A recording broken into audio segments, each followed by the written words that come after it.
Assalamualaikum warahmatullahi wabarakatuh. Salam dan bahagia. Saya Puja Lestari, guru SDN 1 Maruyung Sari, CGP Angkatan 9, Kabupaten Pangandaran, Provinsi Jawa Barat. Pada kesempatan kali ini saya akan memaparkan aksi nyata modul 1.4 budaya positif. Latar belakang. Budaya positif merupakan perwujudan dari nilai-nilai atau keyakinan universal yang diterapkan di sekolah. Suasana atau budaya yang berkembang di sekolah secara tidak langsung menjadi cermin dari tujuan mulia atau nilai-nilai yang sekolah anut dan yakini selama ini. Karenanya, sebagai guru harus mampu menciptakan suasana atau lingkungan positif yang sudah tentu berpihak pada murid. Adapun hal yang dapat dilakukan yaitu dengan membuat kesepakatan atau keyakinan kelas atau sekolah. Semua pihak terkait harus menerapkan keyakinan tersebut agar menjadi sebuah kebiasaan sehingga terwujud budaya positif di sekolah. Tujuan: mewujudkan budaya positif dengan keyakinan kelas atau kesepakatan kelas. Membangun motivasi internal murid dalam pembelajaran. Mewujudkan pembelajaran yang menyenangkan, mewujudkan pembelajaran yang berpihak pada murid. Tolok ukur. Terciptanya suasana atau lingkungan positif, murid terlibat secara aktif dalam membuat keyakinan kelas. Terwujudnya pembelajaran yang menyenangkan, terwujudnya pembelajaran yang berpihak pada murid, guru dan murid dapat menerapkan budaya positif secara konsisten. Lini masa tindakan yang akan dilakukan: melakukan sosialisasi tentang budaya positif, menjelaskan tentang pengertian dan pentingnya keyakinan kelas atau kesepakatan kelas, memfasilitasi murid untuk membuat keyakinan kelas atau kesepakatan kelas, menampung curah pendapat murid tentang keyakinan kelas, menuliskan pendapat murid tentang keyakinan kelas di papan tulis, meminta salah satu murid untuk membacakan keyakinan kelas yang telah disepakati, melaksanakan keyakinan kelas atau kesepakatan kelas dengan konsisten, membuat dokumentasi. Dukungan yang dibutuhkan: kerjasama dan kolaborasi antara kepala sekolah, rekan sejawat, murid dan orang tua murid dalam penerapan keyakinan kelas guna mewujudkan budaya positif yang kemudian dapat terwujud juga di lingkungan rumah dan lingkungan manapun. Alat dan bahan seperti kertas, smartboard, laptop, dan lain-lain. Berikut merupakan dokumentasi aksi nyata modul 1.4 yang telah saya lakukan di SDN 1 Maruyung Sari, Kabupaten Pangandaran.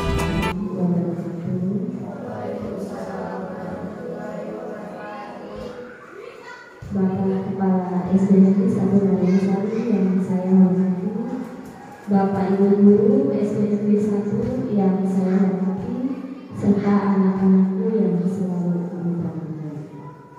Puji dan syukur marilah kita panjatkan kehadirat Allah Subhanahu wa Ta'ala, bahwasanya kita masih diberi nikmat sehat, nikmat panjang umur, sehingga pada kesempatan kali ini kita bisa bertatap muka dalam acara penyebaran pemahaman budaya positif yang merupakan tugas aksi nyata pendidikan guru pembina.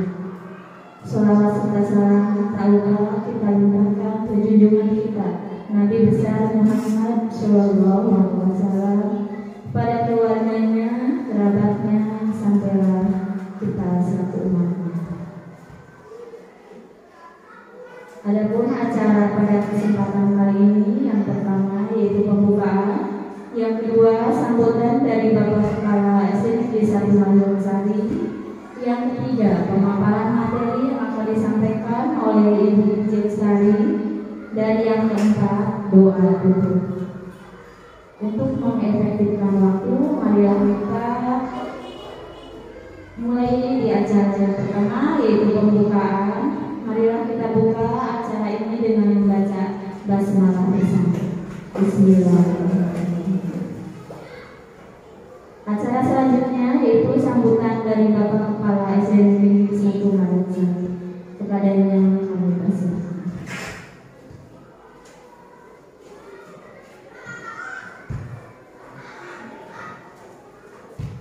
Bismillahirrahmanirrahim.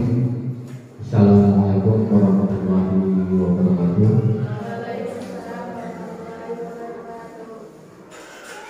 Bapak dan Ibu Dewan Guru SDN 1 Maruyung Sari yang senantiasa saya banggakan, kemudian anak-anak sekalian yang Bapak cintai dan Bapak banggakan. Pertama-tama marilah kita panjatkan puji dan syukur kehadirat Allah Subhanahu wa taala yang mana pada kesempatan siang hari ini kita masih diberi berbagai macam nikmat iman Islam sehat, sehingga pada siang hari ini kita masih bisa melaksanakan tugas aktivitas kita sebagaimana biasa. Dan alhamdulillah pada kegiatan hari ini juga ada kegiatan di mana Bu Puji akan melaksanakan salah satu tugas untuk dalam rangka calon guru penggerak. Tak lupa salawat dan salam semoga tetap terlimpah curah kepada junjungan kita Nabi wa Nabiyana Muhammad sallallahu alaihi wasallam, kepada keluarganya, sahabatnya, tabi'in dan tabi'atnya, mudah-mudahan sampai kepada kita selaku umatnya. Amin ya Allah. Amin. Bapak Ibu guru yang kami hormati dan anak-anak guru yang berhormatan, barangkali untuk hari ini kita akan melaksanakan kegiatan di mana ini merupakan salah satu tugas dalam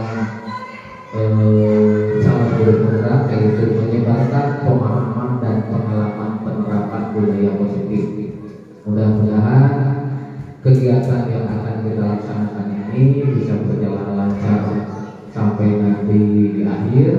Kemudian tentu saja harapannya ada manfaatnya, baik itu untuk guru sendiri yang sedang melaksanakan salah satu tugasnya, kemudian manfaatnya tentu saja untuk sekolah kita dan untuk anak-anak sekalian, ya.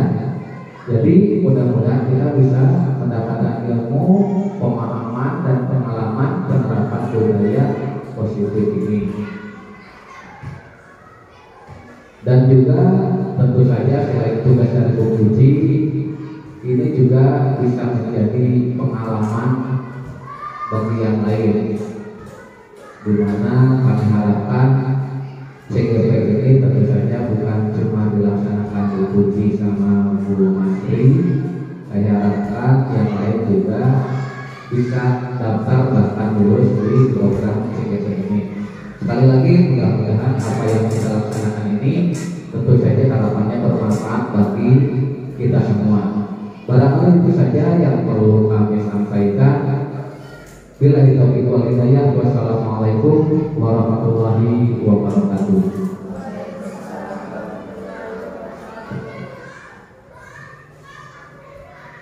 Terima kasih kepada Bapak SDN 1 Maruyung Sari yang sudah memberikan sambutannya. Mudah-mudahan bermanfaat bagi kita semua. Acara selanjutnya yaitu pemaparan materi yang akan disampaikan oleh Ibu Puji Lestari. Kepadanya dipersilakan.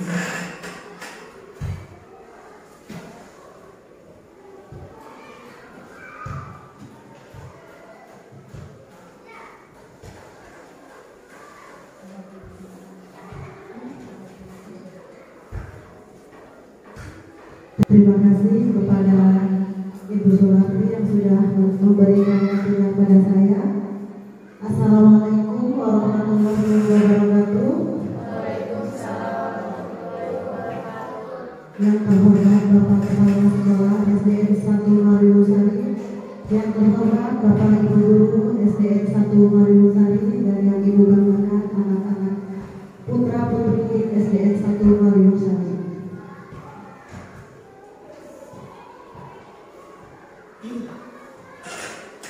Saya di sini bukan untuk bermaksud menggurui atau seperti apa, tetapi di sini saya akan sharing ilmu yang sudah saya dapatkan dari pendidikan guru penggerak, yaitu budaya positif. Konsep utama modul budaya positif itu yang pertama disiplin positif dan nilai-nilai kebajikan universal. Yang kedua, teori motivasi, hukuman dan penghargaan, restitusi. Yang ketiga, keyakinan kelas. Yang keempat, kebutuhan dasar manusia dan dunia berkualitas. Yang kelima, restitusi 5 posisi kontrol. Dan yang keenam, restitusi segitiga restitusi. Di sini kita akan belajar tentang konsep disiplin. Nah, barangkali Bapak Ibu sudah tidak asing lagi dengan kata disiplin ya. Nah, di sini disiplin itu dimaknai menjadi sesuatu yang dilakukan seseorang pada orang lain untuk mendapatkan kepatuhan.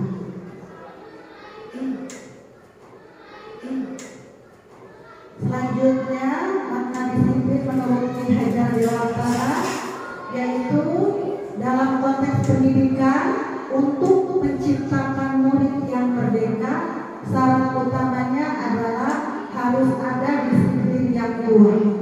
Disiplin yang dimaksud adalah disiplin diri yang memiliki motivasi internal. Jika kita tidak memiliki motivasi internal, maka kita memerlukan pihak lain untuk mendisiplinkan kita atau motivasi eksternal. Hal ini sejalan dengan Diana Gosen yang menyatakan bahwa disiplin berkonotasi dengan disiplin diri dari murid-murid Sokrates dan Plato. Disiplin diri dapat membuat seseorang menggali potensinya menuju kepada suatu tujuan, sesuatu yang dihargai dan bermakna. Seseorang yang memiliki disiplin diri berarti mereka bisa bertanggung jawab terhadap apa yang dilakukannya karena mereka mendasarkan tindakan mereka pada nilai-nilai kebajikan. Selanjutnya di sini ada nilai-nilai kebajikan yang harus kita ketahui bersama, yaitu nilai-nilai kebajikan adalah sifat-sifat positif manusia yang merupakan tujuan mulia yang ingin dicapai oleh setiap individu.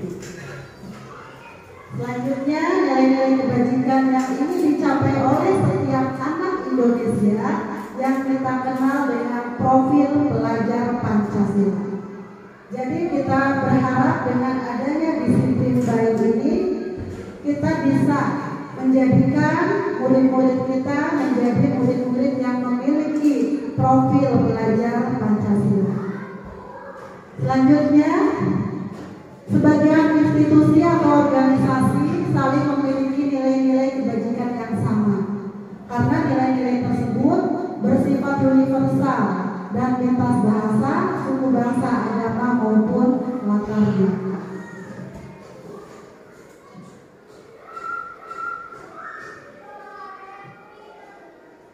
Nah, menurut Diana Gosen ada 3 motivasi perilaku manusia. Yang pertama, manusia melakukan disiplin itu untuk menghindari ketidaknyamanan atau hukuman. Yang kedua, untuk mendapatkan imbalan atau penghargaan dari orang lain. Yang ketiga, untuk menjadi orang yang mereka inginkan dan menghargai diri sendiri dengan nilai-nilai yang mereka percaya. Untuk poin 1 dan poin 2, ini adalah motivasi eksternal karena didasarkan pada ketidaknyamanan atau hukuman dan imbalan atau penghargaan dari orang lain. Sedangkan poin yang ketiga ini adalah orang yang sudah memiliki motivasi internal. Jadi ada kesadaran dari dirinya untuk melakukan disiplin positif. Nah, untuk menghindari ketidaknyamanan ini adalah tingkatan yang terendah, karena seseorang berbuat disiplin itu karena takut dihukum. Jadi mereka melaksanakan disiplin itu dengan terpaksa karena takut adanya hukuman. Untuk mendapatkan imbalan ini 1 tingkat di atas motivasi yang pertama, masih sama, ini adalah motivasi eksternal dengan harapan bahwa melakukan disiplin itu akan mendapatkan suatu penghargaan dari orang lain. Selanjutnya ini yang ketiga adalah motivasi internal. Ini yang kita harapkan semua bahwa kita dan murid-murid kita memiliki motivasi yang ketiga ini. Jadi motivasi ini berasal dari diri kita sendiri karena kita meyakini adanya kebajikan-kebajikan universal sehingga kita melaksanakan disiplin berdasarkan keinginan kita sendiri. Selanjutnya, ketika kita sudah melaksanakan disiplin, tentunya di sana ada beberapa hukuman, konsekuensi atau restitusi dari sebuah peraturan. Nah, di sini yang pertama adalah hukuman. Hukuman bersifat satu arah dari pihak guru yang memberikan dan murid hanya menerima suatu hukuman tanpa melalui suatu kesepakatan. Jadi sifatnya spontan. Ketika anak melakukan salah, maka guru langsung menghukum saat itu juga, baik itu secara fisik ataupun secara verbal. Nah, ini dapat menyakiti perasaan murid-murid kita. Jadi tidak diharapkan guru zaman sekarang itu melakukan hukuman. Selanjutnya konsekuensi. Konsekuensi ini sudah terencana atau sudah disepakati. Jadi sudah ada aturan yang dibuat. Kemudian murid-murid melakukan kesalahan, maka mau tidak mau murid yang melakukan kesalahan tersebut akan mendapatkan konsekuensi dari perbuatan yang melanggar aturan. Selanjutnya restitusi. Restitusi adalah proses menciptakan kondisi bagi murid untuk memperbaiki kesalahan mereka sehingga mereka bisa kembali pada kelompok mereka dengan karakter yang lebih kuat. Ini berdasarkan dosen. Kemudian restitusi juga merupakan proses kolaboratif yang mengajarkan murid untuk mencari solusi untuk masalah mereka dan membantu murid berpikir tentang orang seperti apa yang mereka inginkan dan bagaimana mereka harus memperlakukan orang lain. Nah, di sini diharapkan dengan adanya restitusi ini, murid itu akan memiliki rasa percaya diri dan mereka akan menyadari kesalahan yang telah dilakukan, sehingga dengan kesadaran sendiri mereka akan merubah perilakunya menjadi lebih baik lagi. Selanjutnya di sini ada keyakinan kelas. Jadi bukan peraturan kelas, tetapi keyakinan kelas. Dan di sini ada beberapa prosedur dalam pembentukan keyakinan kelas atau keyakinan sekolah. Jadi keyakinan kelas itu adalah suatu upaya kesepakatan antara murid dan guru untuk menyepakati hal-hal yang dipercaya yang harus dipatuhi oleh murid dan guru secara bersama-sama. Berikut prosedurnya. Yang pertama, murid diberikan kesempatan untuk mencurahkan pendapat mereka, kira-kira kesepakatan apa yang harus ada untuk disepakati bersama. Kemudian guru mencatat masukan-masukan dari murid. Setelah itu menyusun keyakinan kelas, kemudian meninjau kembali daftar curah pendapat, diseleksi karena dalam keyakinan kelas itu tidak perlu terlalu banyak, cukup 3-7 keyakinan kelas yang bisa disepakati bersama-sama dan bisa dipatuhi bersama-sama.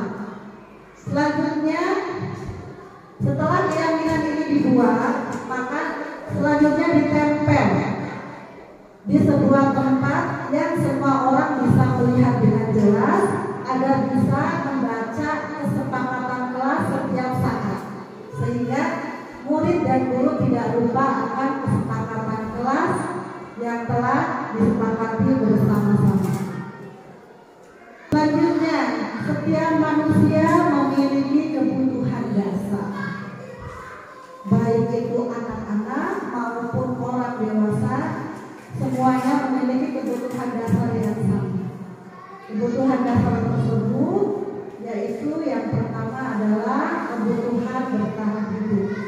atau survival. Nah, di sini bersifat fisiologis. Kebutuhan untuk bertahan hidup, contohnya seperti kesehatan, rumah, makanan, yang mau tidak mau harus dipenuhi karena ini adalah kebutuhan fisiologi. Selanjutnya, kebutuhan kasih sayang dan rasa diterima. Murid-murid biasanya akan melakukan tindakan-tindakan yang di luar normal orang-orang yang kurang kasih sayang dan rasa diterima ini. Mungkin karena di dalam lingkungan keluarganya mereka kurang mendapat kasih sayang, sehingga akan muncul perilaku-perilaku yang bertentangan dengan keyakinan-keyakinan yang sudah disepakati. Dan di sini guru harus mampu memahami kebutuhan ini, bagaimana cara mencari solusinya sehingga akan terpenuhi kebutuhan kasih sayang dan rasa diterima. Yang ketiga adalah tentang penguasaan atau kebutuhan kemampuan atau kemampuan. Di sini berhubungan dengan harga diri, rasa ingin menjadi pemimpin. Kalau di murid mungkin mereka berambisi untuk mendapatkan peringkat, mendapatkan prestasi. Nah, ini berkaitan dengan kebutuhan penguasaan. Selanjutnya, kebebasan. Anak-anak dengan kebutuhan kebebasan yang tinggi menginginkan pilihan. Mereka perlu banyak bergerak, suka mencoba-coba, dan terlalu terpengaruh orang lain dan senang mencoba hal-hal yang menarik. Nah, ini biasanya ditemukan pada anak-anak yang hiperaktif. Selanjutnya, yang kelima, kebutuhan akan kesenangan. Kebutuhan akan kesenangan adalah kebutuhan untuk mencari kesenangan untuk bermain dan tertawa. Jadi kita sebagai guru harus menciptakan lingkungan yang membuat murid-murid kita nyaman dan bahagia, sehingga kebutuhan mereka bisa terpenuhi dan bisa berperilaku seperti apa yang kita inginkan. Selanjutnya, dunia berkualitas adalah tempat khusus dalam pikiran, tempat menyimpan gambaran representasi dari semua yang diinginkan.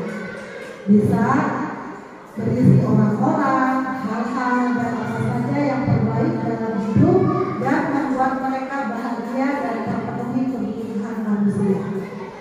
Nah, di sini adalah ketika semua kebutuhan dasar manusia terpenuhi, maka seseorang bisa mendapatkan dunia berkualitas. Bila guru dapat membangun interaksi yang memberdayakan dan memerdekakan murid, maka murid akan meletakkan dirinya sendiri sebagai individu yang positif dalam dunia berkualitas, karena mereka menghargai nilai-nilai kebajikan. Nilai-nilai kebajikan itu bisa seperti tanggung jawab, kemandirian, dan sebagainya. Selanjutnya, 5 posisi kontrol.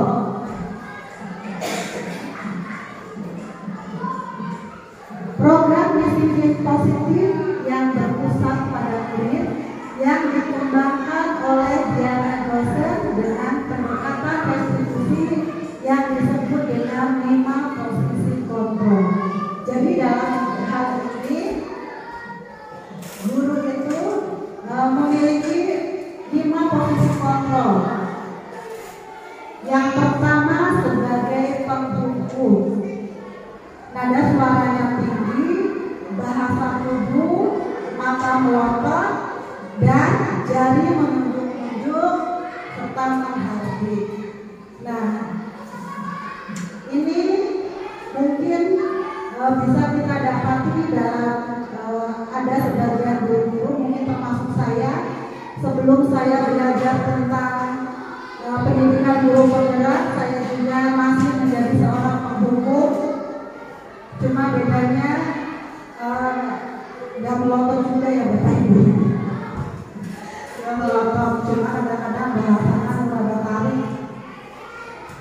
Nah, jadi diharapkan seorang guru itu tidak menjadi seorang penghukum, karena posisi kita sebagai seorang penghukum adalah posisi yang akan menyakiti murid, baik secara verbal maupun non verbal. Nah, seperti kasus yang sekarang lagi viral, ada guru ngaji, bukan guru ngaji, guru agama yang menegur siswanya sholat itu dituntut 50 juta. Nah, mungkin secara kita sebagai guru kadang-kadang kita, wah guru ini kok masa dituntut sama wali murid gitu ya. Tetapi ketika kita melihat kronologinya, ternyata bahwa guru tersebut itu memukulnya menggunakan kayu, sehingga tubuh murid itu menjadi memar, dan akhirnya orang tuanya nggak terima begitu. Sekarang prosesnya masih menghadapi proses hukum, karena kekeh minta 20 juta sekarang turun, tapi gurunya minta 10 juta karena nggak punya uangnya, karena guru masih honorer. Nah, ini bisa menjadi contoh untuk kita bersama bahwa hukuman itu bukan hal yang baik yang diterapkan untuk mendisiplinkan murid-murid kita. Dan ini termasuk hal yang paling rendah dalam 5 posisi kontrol ini. Selanjutnya, pembuat rasa bersalah.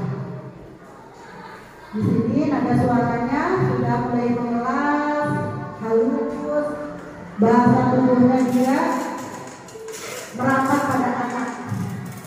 Jadi membuat anak itu merasa bersalah dengan kesalahan yang dia lakukan.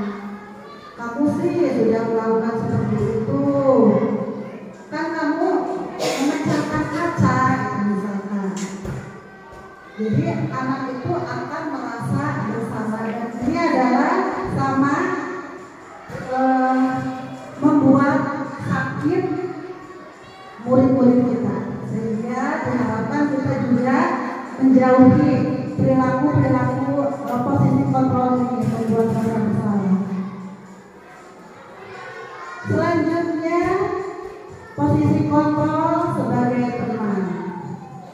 Nada suara ramah, akrab, dan bercanda. Bahasa tubuh merapat pada murid, tersenyum, jenaka. Nah, jadi kita itu kayak teman seperti apa kita ke murid. Nah, ini juga tidak diharapkan karena akan membuat ketergantungan murid kepada gurunya, sehingga murid tidak dapat mandiri. Ketika ada masalah, murid itu akan bergantung kepada gurunya ini yang memiliki posisi kontrol sebagai teman. Jadi kita boleh akrab dengan murid, tetapi jangan seperti teman, harus ada batasan, karena ditakutkan murid akan merasa tergantung kepada gurunya. Selanjutnya, posisi kontrol sebagai pemantau. Nada suara datar, bahasa tubuh yang formal. Nah, di sini di dalam posisi kontrol pemantau ini sudah ada peraturan. Sudah ada peraturan. Jadi ketika murid melakukan sebuah kesalahan, itu kita akan mempertanyakan sudah ada aturan seperti ini, kenapa kamu melanggarnya? Nah, itu sebagai pemantau karena sudah ada aturan. Nah, yang kelima, posisi kontrol selanjutnya adalah manajer. Nada suaranya tulus, bahasa tubuhnya tidak kaku dan mendekat kepada murid. Nah, posisi kontrol yang kelima ini yang diharapkan dimiliki oleh setiap guru. Jadi ketika kita jadi manajer, kita bisa mengembalikan harga diri murid kita, kemudian murid bisa menyadari kesalahan-kesalahannya, sehingga dengan keinginan yang datang dari dirinya sendiri untuk merubah hal-hal yang salah supaya tidak diulangi lagi di kemudian hari.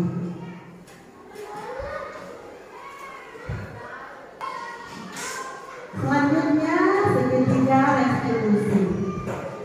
Menurut Diana Gosen dalam bukunya Restitution, Restructuring School Discipline, telah merancang sebuah tahapan untuk memudahkan para guru dan orang tua dalam melakukan proses untuk menyiapkan anaknya melakukan restitusi, bernama segitiga restitusi.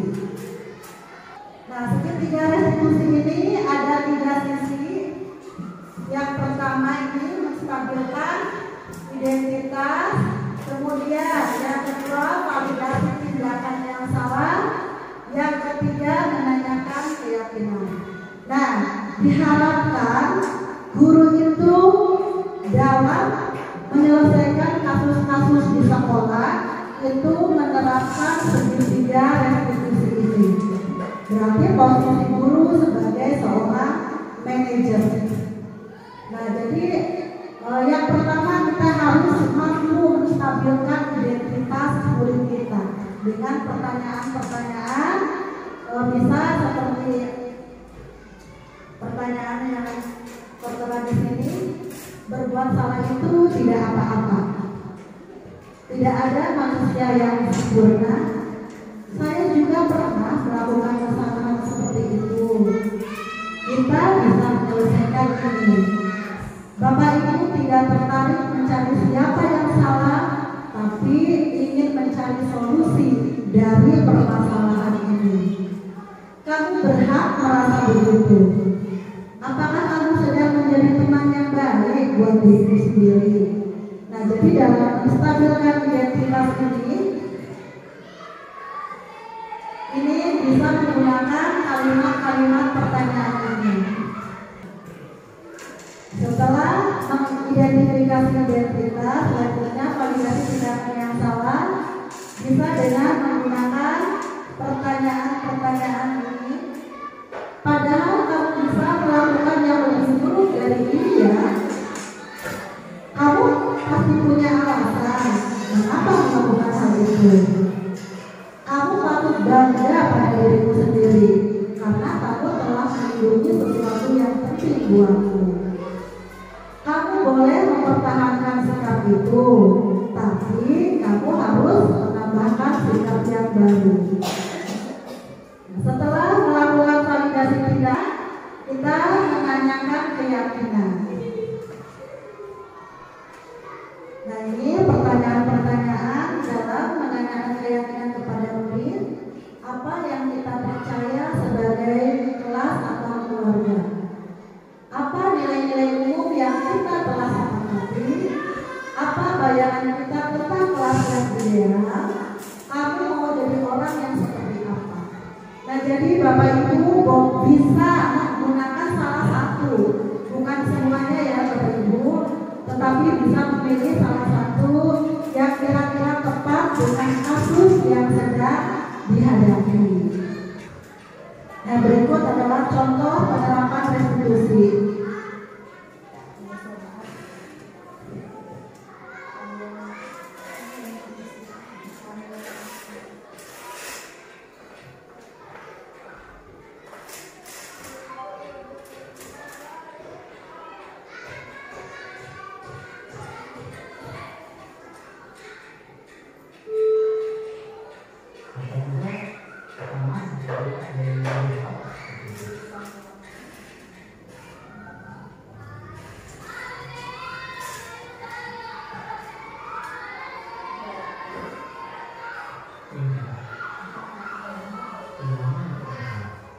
Kenapa hatinya dari sini?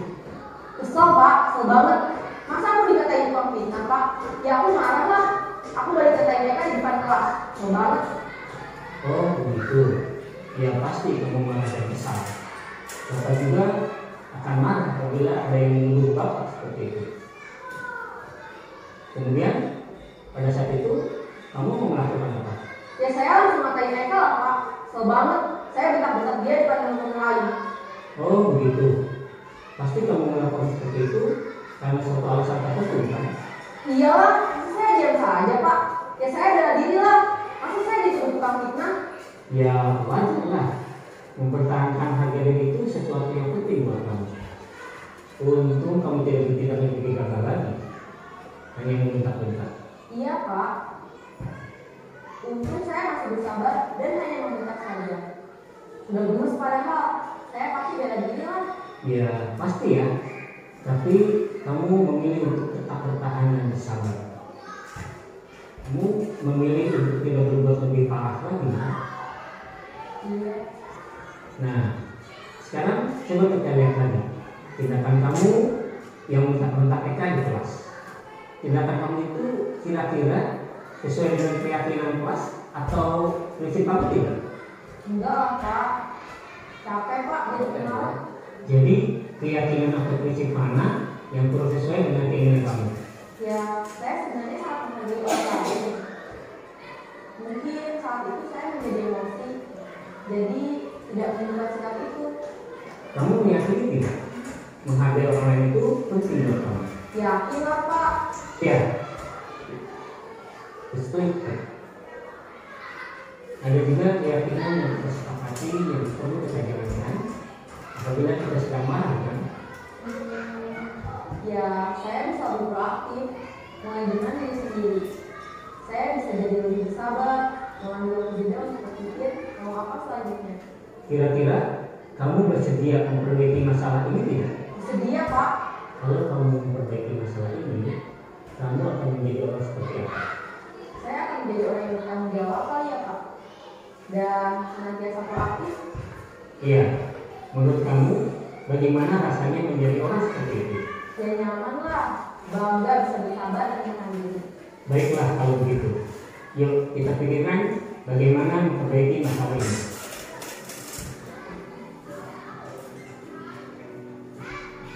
Dari masalah yang pertama tadi, di sana ada kebutuhan hidup yang belum terpenuhi. Ya, yang ini didapatkan oleh peserta didik kita, oleh kita. Bahwa di sini merasa difitnah, jadi berarti itu ada unsur kebutuhan apa yang belum dipenuhi, yang belum terpenuhi oleh diri kita. Kira-kira Sarah ini melakukan hal tersebut karena kebutuhan hidupnya ada yang tidak terpenuhi. Kira-kira kebutuhan apa Bapak Ibu? Kebutuhan rasa ingin dihargai ya. Kebutuhan rasa ingin dihargai, rasa ingin diterima ya Bu. Berarti kebutuhan rasa ingin diterima, karena kebutuhan tersebut tidak terpenuhi, maka Sarah membentak-bentak temannya sehingga timbullah permasalahan dengan temannya. Nah, sehingga Bapak Ibu, kita diharapkan dalam menyelesaikan kasus-kasus yang terjadi di sekolah itu harus bisa memahami kebutuhan-kebutuhan apa yang belum terpenuhi sehingga murid-murid kita melakukan tindakan yang kurang tepat. Itu contoh penerapan segitiga restitusi. Jadi di sana ada validasi identitas, kemudian validasi tindakan yang salah dan menanyakan keyakinan. Dan di sini ada video yang kedua yang saya buat sendiri. Selamat siang. Ibu tadi teman-teman dari kalian ya. Sepertinya kalian sudah dalam masalah. Ada yang bisa jawab?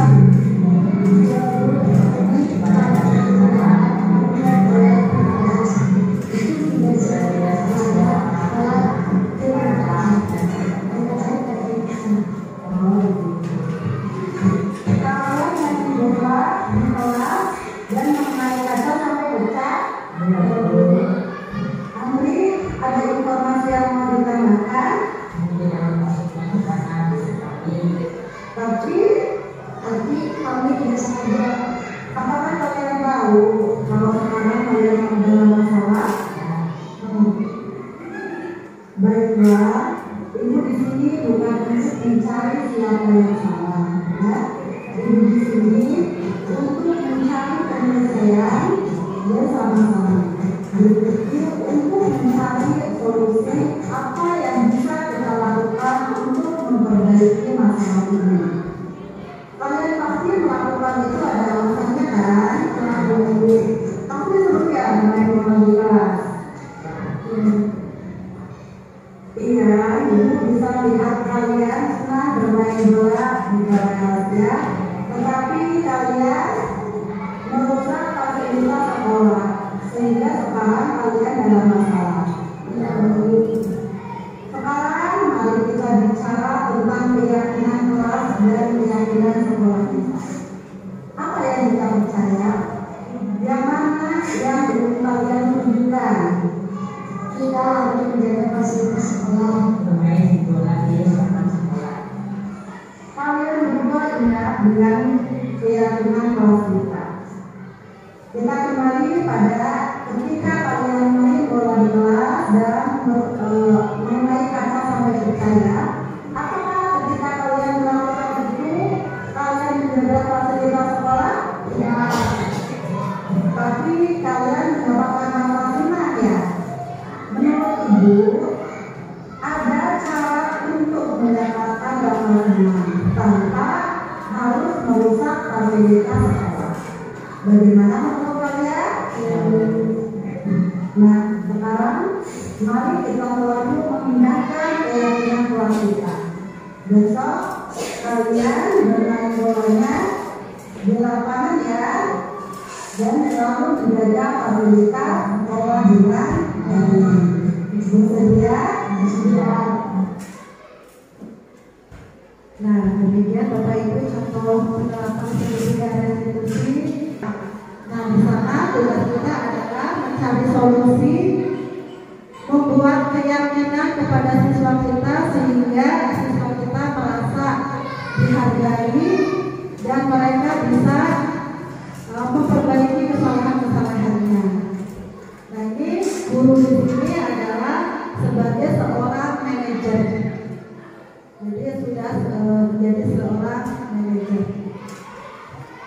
Baik Bapak Ibu, pemaparan saya tentang budaya positif mungkin sampai di sini. Barangkali ada yang mau sharing, dipersilahkan atau ingin menambahkan, maka Bapak Ibu.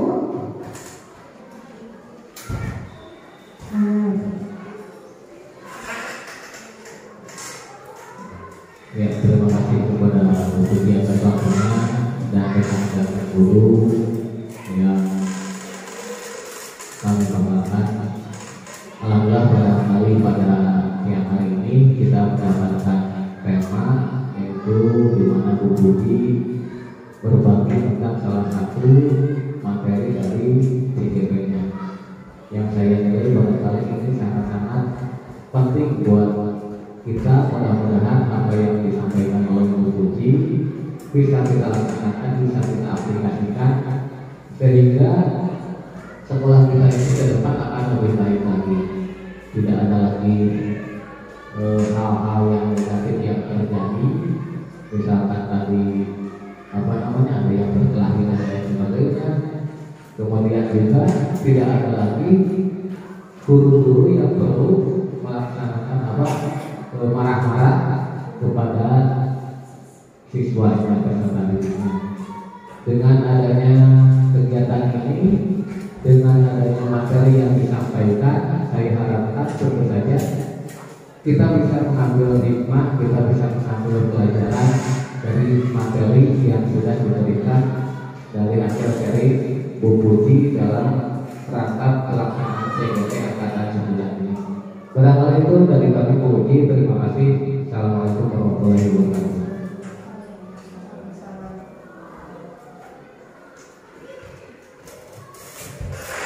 Terima kasih kepada Bapak Kepala, kepada Bapak Ibu guru semua yang sudah ikut berpartisipasi dalam kegiatan menyebarkan pemahaman dan pengalaman penerapan budaya positif. Semoga saya pribadi bisa memperbaiki diri lagi hal-hal yang belum sesuai dengan budaya-budaya positif yang tadinya menjadi seorang guru yang suka menghukum bisa menjadi seorang guru yang bisa menjadi manajer untuk murid-murid kita semua. Terima kasih. Saya akhiri. Wassalamualaikum warahmatullahi wabarakatuh. Saya teruskan kepada Ibu Basri.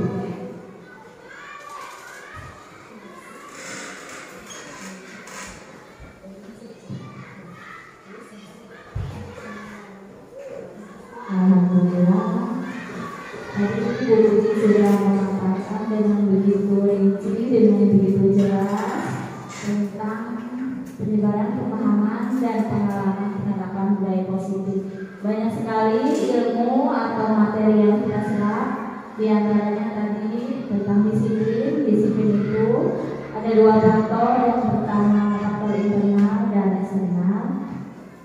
Dan sebagai seorang pendidik kita harus bisa memilih, memilah ketika anak kita melakukan kesalahan, tidak begitu saja kita hukum, tapi ada tahapan-tahapan seperti tadi yang sudah disampaikan oleh Ibu Puji. Semoga yang disampaikan Ibu Puji bermanfaat bagi kita semua dan kita menjadi seorang pendidik yang memang selalu diharapkan oleh siswa-siswi kita, mereka merasa nyaman, mereka merasa senang belajar bersama kita. Amin ya rabbal alamin. Untuk acara selanjutnya yaitu doa yang akan dipimpin oleh kepadanya, dipersilakan.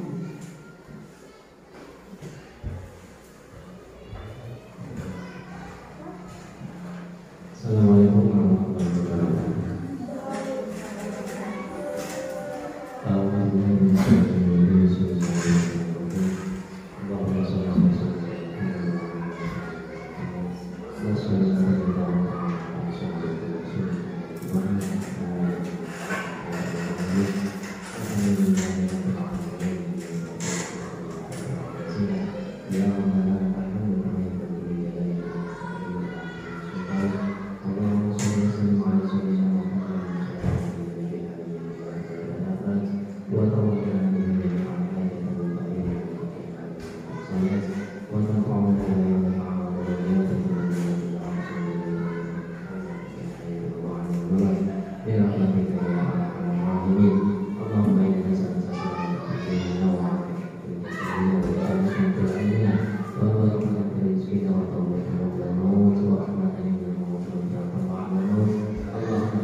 Terima kasih kepada pasien yang sudah mengikuti. Acara yang terakhir yaitu tutup saya sebagai pembawa acara dalam dari awal sampai akhir. Mohon maaf jika ada kata atau sikap yang kurang berkenan. Wassalamualaikum warahmatullahi wabarakatuh.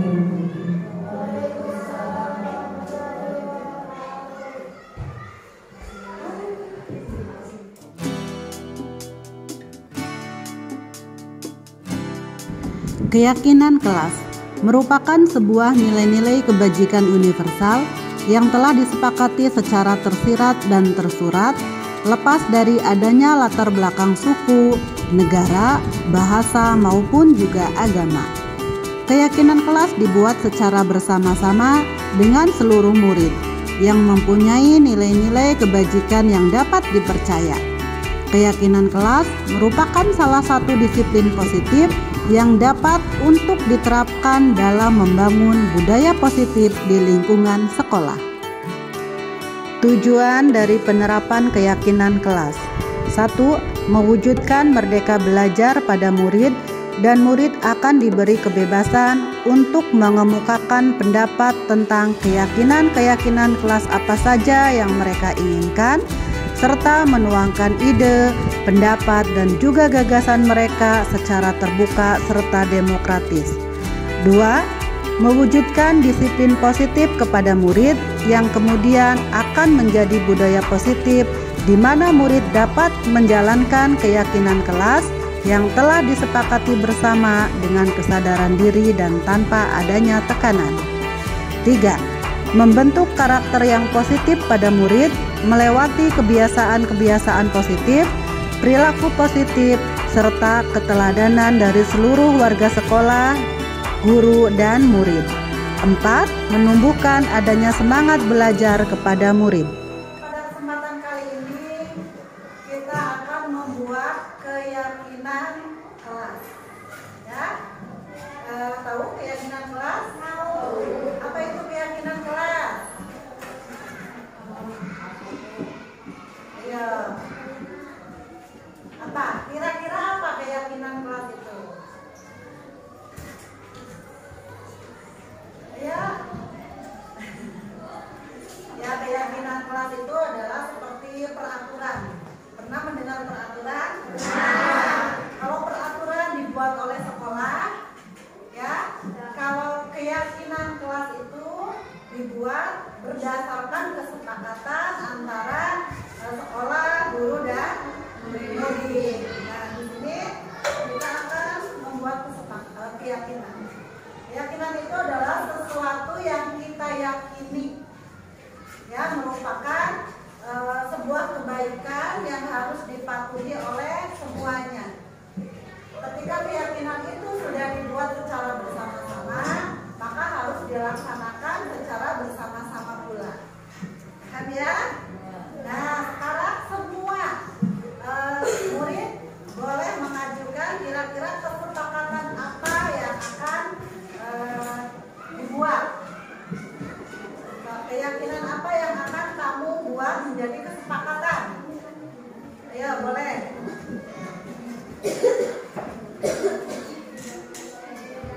Apa? Tidak boleh mengejek teman. Tidak boleh mengejek teman.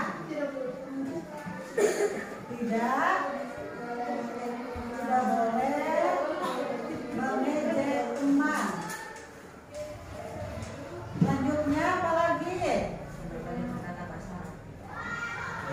Apa, Amri? Tidak boleh berkata kasar.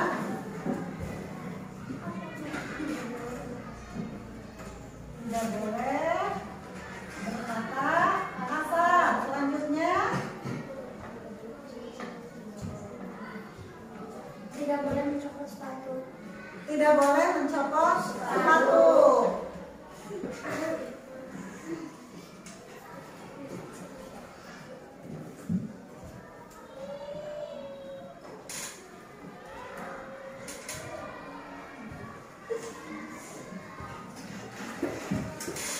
Selanjutnya ada lagi?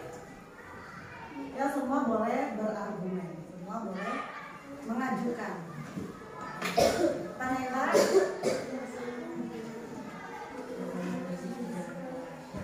gimana, Amri? Tidak boleh berisik di dalam kelas.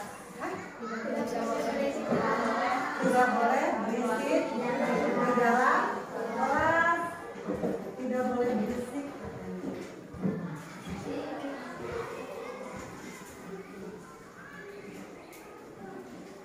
Yo, berpikir lagi.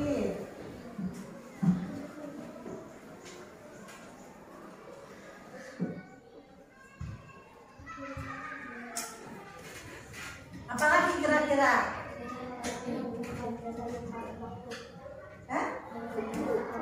Apa, Norel? Datang tepat waktu.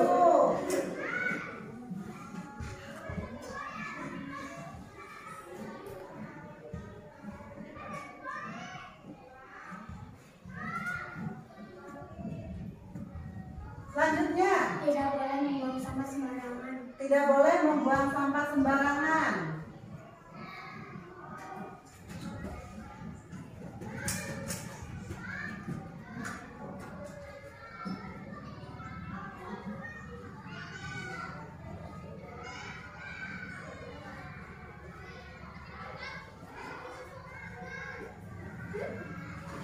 Selanjutnya,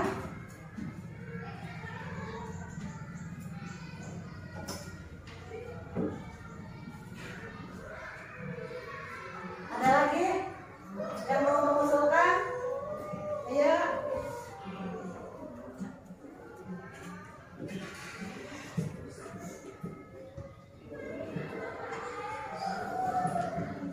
Sudah cukup ini? Sudah? Baik, perhatikan. Di sini ada kata-kata yang negatif. Contoh kata negatif itu adalah kata tidak. Sedangkan dalam sebuah keyakinan kelas harus menggunakan kata-kata yang positif. Contohnya, tidak boleh mengejek teman. Berarti kata positifnya apa? Saling menghargai. Nah, di sini berarti saling menghargai. Selanjutnya, tidak boleh berkata kasar. Berarti berkata dengan sopan.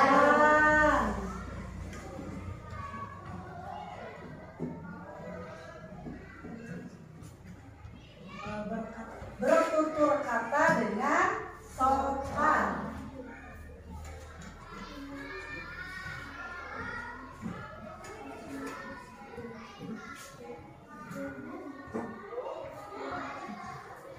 Selanjutnya apa lagi? Yang masih kalimat negatif.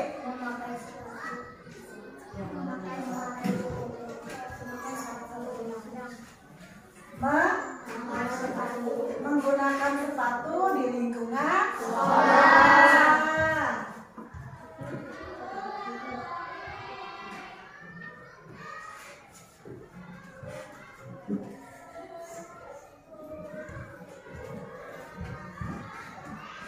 Selanjutnya,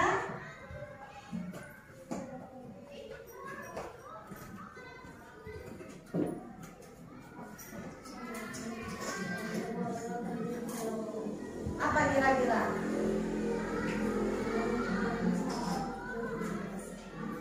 Belajar dengan kondusif. Belajar dengan kondusif.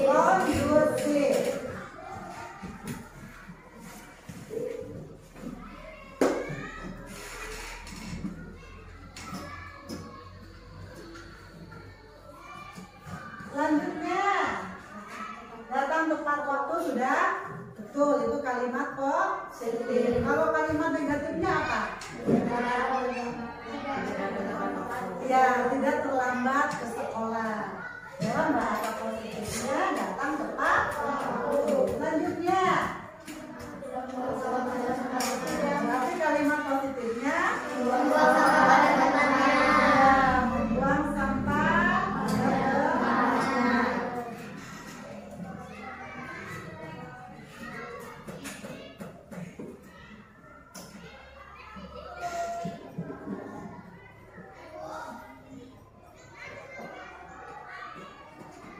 Bagaimana? Apakah kalian sepakat dengan keyakinan kelas ini? Sepakat. Baik. Silakan. Siapa yang mau membacakan kesepakatan kelas yang sudah kita buat? Ya, siapa yang mau membacakan? Ya, tinggal membacakan.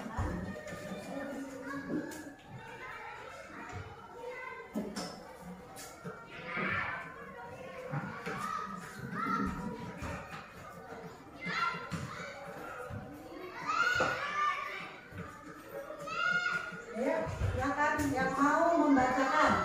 Tinggal membacakan, ini sudah dibuat, tinggal dibacakan. Ya, Akila, silakan Akila.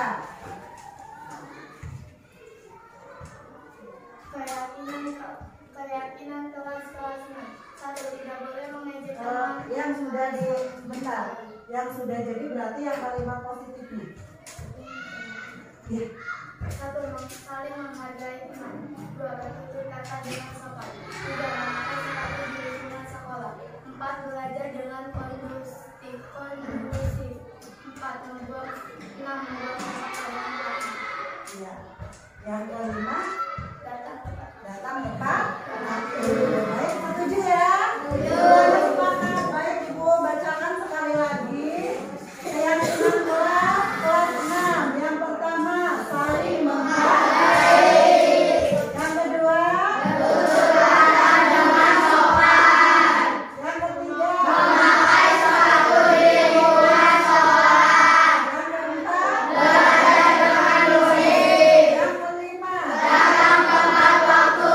Yang keenam, membuang sampah pada tempatnya. Setelah keyakinan kelas ini dibuat, maka harus dipatuhi oleh semuanya. Karena yang membuat keyakinan ini juga bersama-sama.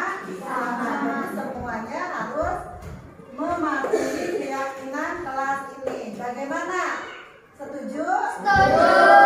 Oke, bersedia? Bersedia. Baik. Terima kasih sudah terbuat keyakinan kelas. Nanti akan dibuat sama Ibu, ya. Kemudian nanti akan ditempel di dalam kelas dan di luar kelas supaya semuanya bisa membaca dan tidak lupa. Jadi kalau ada yang melanggar, berarti melanggar keyakinannya sendiri. Gitu ya? Ya. Sepakat? Sepakat. Oke, terima kasih atas waktunya. Wassalamualaikum warahmatullahi wabarakatuh. Waalaikumsalam warahmatullahi wabarakatuh.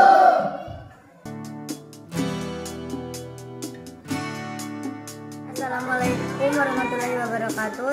Nama saya Ririn, murid kelas 6 JN1 Maringsari. Saya sangat senang bisa membuat keyakinan kelas bersama Bu Puji. Saya ikut berpendapat untuk membuat keyakinan kelas dan saya akan melaksanakan keyakinan kelas dengan konsisten. Terima kasih. Wassalamualaikum warahmatullahi wabarakatuh. Halo, nama saya Mahareza, murid kelas 6 dari SDN 1 Maringsari. Saya telah membuat keyakinan kelas bersama Bu Puji dan saya akan melaksanakan keyakinan kelas dengan konsisten. Terima kasih.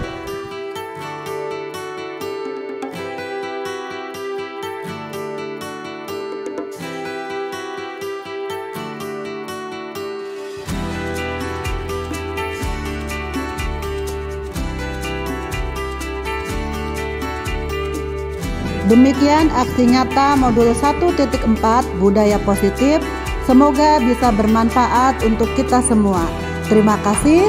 Wassalamualaikum warahmatullahi wabarakatuh.